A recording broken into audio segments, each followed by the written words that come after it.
Hello JKSSB aspirants, आप सबका खुश आमदीद है इस वीडियो सेशन में, जो कि एक मॉक टेस्ट की तरह अटेम्प्ट किया जाएगा और हम MCQs की प्रैक्टिस करेंगे, क्वेश्चंस की प्रैक्टिस करेंगे ताकि हम अपनी प्रिपरेशन को चेक कर सकें और अपने अंदर एक कॉन्फिडेंस बिल्ड कर सकें जब तक एग्ज़ाम ना आ जाते। एग्ज़ाम आने तक हम इन क्वेश्चंस को प्रैक्टिस करेंगे। हर एग्ज़ाम के लिए ये ज़रूरी हैं ये क्वेश्चंस, तो आप इनको मिस नहीं कर सकते, आप स्किप नहीं कर सकते। अगर आप JKSSB का कोई भी फॉर्म आपने लगाया है तो आप इस वीडियो को स्किप बिल्कुल भी नहीं कर सकते। जो मेरी चैनल से ऑलरेडी जुड़े हुए हैं, जो रोज़ देखते हैं वीडियोस, तो उनको पता है रूल क्या होता है। आप भी वीडियो पॉज करके अटेम्प्ट करने की कोशिश करना हर क्वेश्चन को। जब तक मैं आंसर रिवील कर दूँ तो मैं इसके हर क्वेश्चन की एक्सप्लेनेशन भी कर दूँगा, ऐसी कोई बात नहीं है, ठीक है। तो पहला क्वेश्चन है करंट अफेयर्स से है। ये करंट अफेयर्स का सवाल है। फरवरी 2026 में JNK हेल्थ डिपार्टमेंट ने नीति आयोग और ICMR के साथ मिलकर एक comprehensive cancer control strategy launch की है ना, which recently in February 2026 which institution collaborated with NITI Aayog and ICMR to roll out a comprehensive cancer control strategy for JNK। तो किसने किया था? JNK हेल्थ डिपार्टमेंट ने ICMR से मिलकर, और इसका मकसद था JNK में कैंसर के मरीजों की बेहतर देखभाल और रोकथाम, प्रिवेंशन था, है ना। तो ऑप्शन ए, C और D ये भी स्टेक होल्डर्स हैं, लेकिन लीड इंस्टीट्यूशन जो है वो JNK हेल्थ डिपार्टमेंट था, क्योंकि ये स्टेट स्पेसिफिक स्ट्रेटजी थी। तो option B is correct answer, ठीक है। आप भी क्वेश्चन अटेम्प्ट करने की कोशिश करना। In March 2026, JNK Chief Minister Umar Abdullah condemned the killing of a top Iranian religious leader. Which country's action did he specifically criticize in the context? देखें, ये रीसेंट इंटरनेशनल न्यूज़ पर based है। March 2026 में जब एक top Iranian religious leader की killing हुई, तो JNK chief minister Omar Abdullah ने अमेरिका और इसराइल के एक्शंस की निंदा की, है ना। तो उनकी मज़ाहिमत की जब ईरानियन लीडर को शहीद कर दिया गया। ये किलिंग मिडल ईस्ट टेंशन से जुड़ी हुई थी और इंडिया की न्यूट्रल फॉरेन पॉलिसी के बावजूद कुछ रीजनल लीडर्स ने इस पर रिएक्शन दिया। JNK में मुस्लिम पॉपुलेशन की वजह से भी इस पर रिएक्शन आया, ठीक है। तो इसका करेक्ट आंसर कौन सा है? America and Israel is correct answer. अब अगला क्वेश्चन है, according to the constitution of India, what is the current constitutional status of Jammu and Kashmir after the reorganisation act in 2019? Jammu and Kashmir reorganisation act 2019 के मुताबिक JNK का special status article 370 ख़त्म कर दिया गया। JNK को दो यूनियन टेरिटरीज में डिवाइड किया गया, JNK और Ladakh. JNK with legislature and Ladakh with out legislature, है ना। इसका मतलब JNK ही की अपनी जो लेजिस्लेटिव असेंबली है और चीफ मिनिस्टर है, लेकिन ये फुल स्टेट नहीं है। ऑप्शन ए रॉन्ग है, full state with special status, ये रॉन्ग है। और क्योंकि फुल स्टेटस ख़त्म हो चुका है तो ऑप्शन सी रॉन्ग है। यूनियन टेरिटरी विदाउट लेजिस्लेचर, ये भी रॉन्ग है, क्योंकि लेजिस्लेचर के बिना नहीं है। तो independent territory under central administration, union territory with legislature is correct answer. Option B is correct answer. अगला क्वेश्चन है question 4, the great northern plains of India are formed by the interplay of three major river systems, which of the following is not one of them? Great northern plains तीन major river systems के alluvial deposit से बने हैं, Indus, Ganga और ब्रह्मपुत्रा। ये reverse Himalaya से निकलकर northern plains में बहती हैं और उनके एलोवियल सॉइल ने प्लेन्स को फर्टाइल बनाया है। नर्मदा एक पेनिनसुलर रिवर है जो सेंट्रल इंडिया में बहती है और रिफ्ट वैली से होती हुई वेस्ट की तरफ अरेबियन सी जाती है ना। तो नर्मदा नॉर्दर्न प्लेन्स का हिस्सा नहीं है, इसलिए ये करेक्ट आंसर है। Narmada is correct answer. The famous Mughal gardens in Srinagar including the Nishat garden were originally built during which period? Famous Mughal garden Srinagar के famous Mughal garden Nishat Bagh, Shalimar Bagh, Chashma Shahi Mughal empire Jahangir और उनके बेटे शाहजहां के ज़माने में बनवाए गए, है ना। तो मुगल एरा इसका करेक्ट ऑप्शन मुगलेरा ही होना चाहिए। मुगलेरा इज़ करेक्ट आंसर। निशात बाग जो है वो स्पेसिफिकली 1633 में आसफ़ खान जो नूर जहां का भाई था उसने बनाया था, जो मुग़ल दरबार से था। ये गार्डन्स पर्शियन स्टाइल आर्किटेक्चर के बेहतरीन नमूने हैं। डोगरा रूल और ब्रिटिश कॉलोनियल पीरियड में इनकी मेंटेनेंस हुई, लेकिन कंस्ट्रक्शन मुग़ल एरा में हुआ, तो इसलिए Mughal era. Which important date in Indian history is associated with red fort blast incident mentioned in recent J&K Assembly discussions February 2026। Red fort blast incident 22 दिसंबर 2000 को हुआ था। ये एक मेजर टेररिस्ट अटैक था जो रेड फोर्ट दिल्ली में हुआ। J&K असेंबली में फरवरी 2026 में इस इंसिडेंट का जिक्र आया और अपोजिशन ने कहा कि जिन्ना हाउस को इस इंसिडेंट के स्टाइल में टारगेट किया जा सकता है। यह रेफरेंस 2000 के अटैक की तरफ इशारा था। ऑप्शन बी जनवरी 2001 में पार्लियामेंट अटैक हुआ था, जो डिफरेंट है, और इसलिए दिसंबर 2000 सही जवाब है। ठीक है। As per the latest projections for 2025 to 2026 what is the approximate population percentage of India living in urban areas. 2011 census के मुताबिक इंडिया की अर्बन पॉपुलेशन 31.16 थी। वर्ल्ड बैंक और यूएनडीपी के प्रोजेक्शंस के मुताबिक 2025 टू 2026 तक ये परसेंटेज अराउंड 34 से 35% तक पहुंच गई है ना। और ये अर्बन माइग्रेशन और सिटी एक्सपेंशन की वजह से है। ऑप्शन ए 29% जो है ये 2001 सेंसस के करीब है। ऑप्शन सी 41% और ऑप्शन डी 52% डेवलप्ड कंट्रीज़ के फिगर्स हैं, जैसे यूएसए 82%। इंडिया अभी भी प्रीडोमिनेंटली रूरल है, इसलिए 34% सही एस्टिमेट है। विच of the following is the correct match between the river and it is origin, है ना। तीनों मैचेस बिल्कुल सही लग रहे हैं यहाँ पे। गंगा उत्तराखंड से गंगोत्री ग्लेशियर स्पेसिफिकली गोमुख से निकलती है, तो ये करेक्ट है। और यमुना उत्तराखंड से यमुनोत्री ग्लेशियर से निकलती है, ये भी करेक्ट है। ब्रह्मपुत्रा तिब्बत चाइना में चिमयोंगदुंग ग्लेशियर से निकलती है, जहाँ इसे संगपू कहते हैं, इसलिए ऑल ऑफ द एबो सही जवाब है। चैनल को सब्सक्राइब करके रखो, आपको यहाँ पे बिल्कुल यूनिक कंटेंट मिलेगा। और मुझे व्यूवर्स भी यूनिक चाहिए, और मुझे वो व्यूवर चाहिए जो कंसिस्टेंट हो, जिनको कंसिस्टेंट पढ़ना है। जिनको कंसिस्टेंट नहीं रहना है तो वो कहीं और से पढ़ सकते हैं। तो मैं कंसिस्टेंट डेली वीडियो कभी 2 भी डालता हूँ, और ये न आपको कहीं पे ये क्वेश्चंस और कहीं पे नहीं मिलेंगे, कॉपी किए हुए नहीं हैं, कहीं से नहीं उठाए हुए हैं। India climate is dominated by the south west monsoon. What is the primary reason for the monsoon bursting phenomena in June. Monsoon का बर्स्ट फिनोमिना जून में तब होता है जब north west India Rajasthan Delhi area में इंटेंस लो प्रेशर एरिया बन जाता है। ये लो प्रेशर इंडियन ओशन से ह्यूमिड एयर को तेज़ी से खींचता है, जिसे मानसून की बरसात अचानक शुरू हो जाती है। ऑप्शन ए गलत है, क्योंकि हाई प्रेशर से एयर नहीं खींचेगी। ऑप्शन सी एक फैक्टर लेकिन प्राइमरी रीज़न नहीं है। Option D cyclonic depression monsoon में हेल्प करते हैं, लेकिन बर्स्टिंग का मेन कॉज लो प्रेशर है। तो sudden onset of low pressure over north west India, option B is correct answer. Which organization is responsible for the construction and maintenance of major pilgrimage roads, including those for the Shri Amarnath Ji Yatra, in partnership with J&K government? Defence ministry के under काम करती है ये organisation, और strategic border areas में roads build करती है। श्री अमरनाथ जी यात्रा के लिए जो रोड्स हैं, पहलगाम रूट और बालतर रूट, उनकी मेंटेनेंस और कंस्ट्रक्शन बीआरओ करता है, बॉर्डर रोड्स ऑर्गेनाइजेशन, है ना। और खासकर हाई आल्टीट्यूड एरियाज़ में NHAI नेशनल हाईवेज़ के लिए है, PWD स्टेट रोड्स के लिए है, मोर्थ MORTH मोर्थ पॉलिसी बॉडी है, कंस्ट्रक्शन नहीं करती। ठीक है, ये जो है ये पॉलिसी बॉडी है।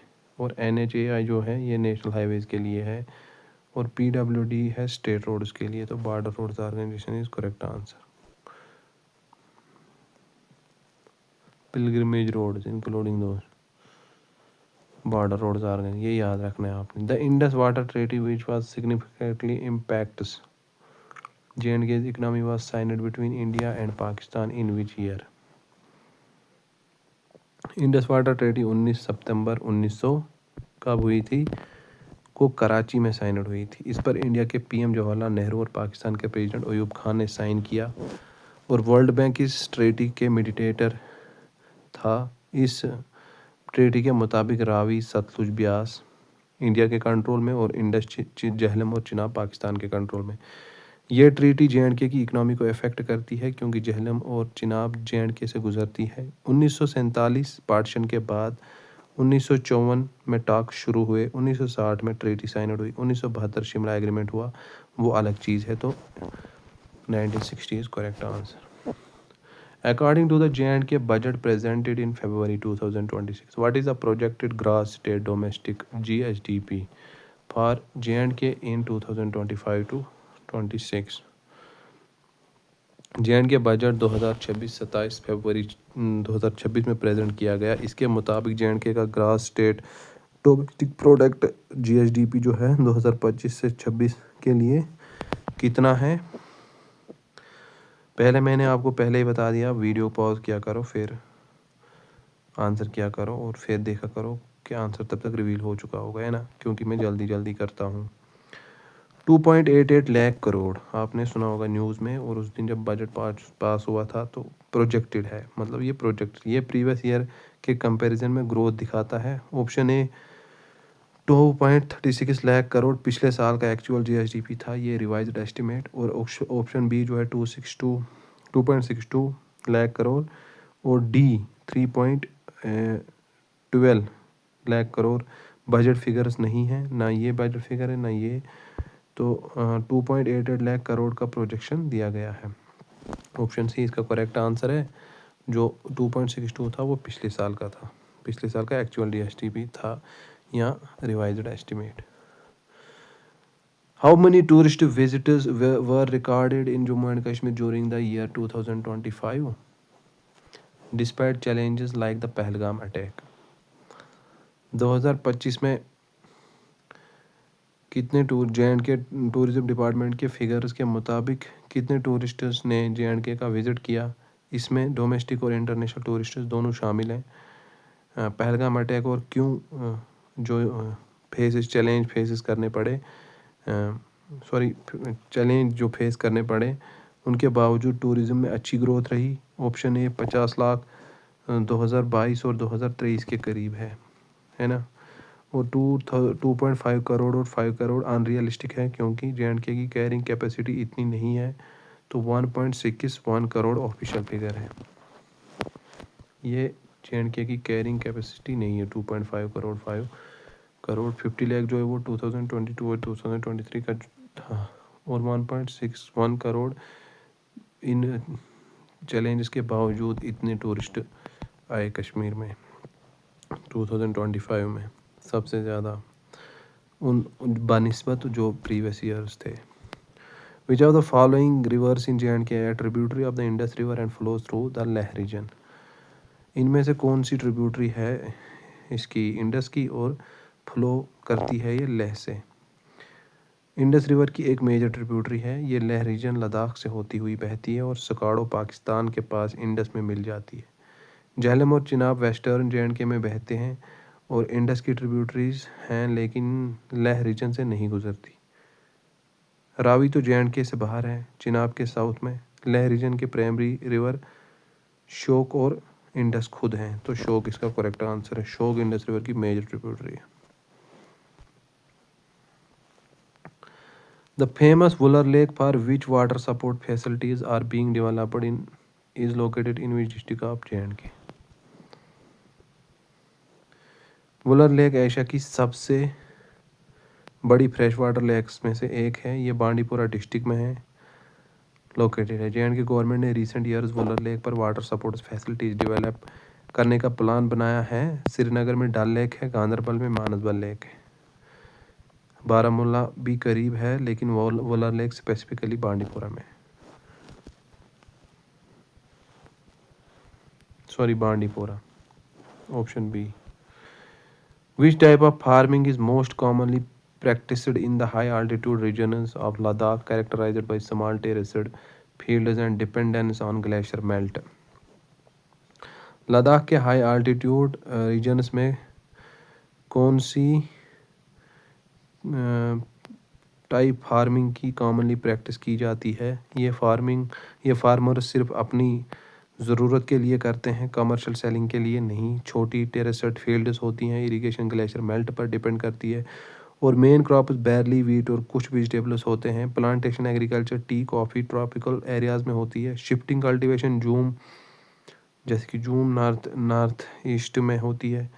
इंटेंसिव कमर्शियल फार्मिंग प्लेन्स में होती है, जहां मार्केट के लिए मास प्रोडक्शन होती है। तो इसका करेक्ट आंसर है subsistence agriculture. The Kashmir marathon and Jammu marathon events are being promoted by the government to boost support tourism. The second Kashmir Marathon 2025 saw registrations from how many countries? Second Kashmir marathon 2025 में organise किया गया था। इसमें कितनी कंट्रियों के runners ने registration करवाई थी? ये इवेंट सपोर्ट्स टूरिज्म को प्रमोट करने के लिए है और JNK को इंटरनेशनल प्लेटफॉर्म पर प्रेजेंट करने का एक एफर्ट है। ऑप्शन ए 5 की कंट्रीज जो है ये कम है और ऑप्शन सी 15 कंट्रीज ज़्यादा है। ऑफिशियल फिगर्स के मुताबिक 11 कंट्रीज सही जवाब है और जो 27 है ये बहुत ज़्यादा है। 11 countries is correct answer. Asia's largest tulip garden inaugurated for the 2026 tourist season on March 14 is officially known as. Asia के सबसे बड़े टूलिप गार्डन श्रीनगर में है, जिसका ऑफिशियल नाम है Indira Gandhi memorial tulip garden. उस पर लिखा हुआ भी है, जब वहाँ जाते हैं तो बाहर बोर्ड लगा हुआ होता है, उस पर लिखा है Indira Gandhi memorial tulip garden.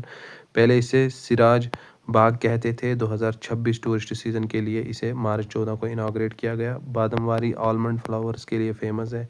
चश्मा शाही जो है ये बादम बोलते हैं कश्मीरी में इसको, आलमंड को, और उर्दू में भी बादाम बोलते हैं। ठीक है, तो बादमवारी आलमंड फ्लावर्स के लिए फेमस है। चश्मा शाही और शालमर बाग जो हैं ये मुगल गार्डन्स हैं।